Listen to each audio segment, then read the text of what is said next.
Hi, ഞാനൊരു കാര്യം കാണിച്ചു തരാവേ. അതായത് നമ്മൾ റേഷൻ കടയിൽ നിന്ന് വാങ്ങുന്ന അരിയിൽ പ്ലാസ്റ്റിക് അരി ഉണ്ടെന്ന് പറഞ്ഞ് ഇടയ്ക്ക് ഞാൻ വീഡിയോയിൽ കണ്ടായിരുന്നു. അപ്പോൾ അത് പ്ലാസ്റ്റിക് അരിയല്ല, അത് തവിട് പോയ അരിയാണെന്നുള്ളതിന് എനിക്ക് എന്ന് അവർ പറഞ്ഞു. അതായത് റേഷൻ കടയിൽ ആൾ പറഞ്ഞായിരുന്നു.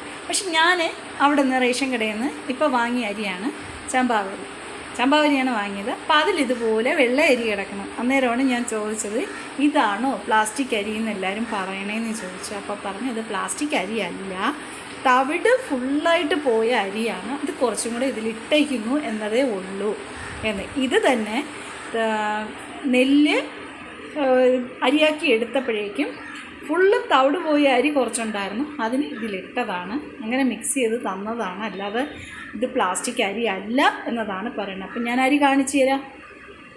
കണ്ടോ, ഇതാണ് ചമ്പാവരി, ഞാൻ വാങ്ങിയ ചമ്പാവരി. കണ്ടല്ലോ, ഇതിൽ വെള്ള അരി കണ്ടോ കിടക്കുന്നത്, കണ്ടോ, ഇത് പ്ലാസ്റ്റിക് അരിയല്ല. അപ്പോൾ ഞാനിത് വെള്ളത്തിലിട്ടപ്പോഴേക്കും എന്നിട്ട് ഈ പൊന്തിക്കിടന്നു ഇതിലിങ്ങനെ വെള്ള അരി കണ്ടോ.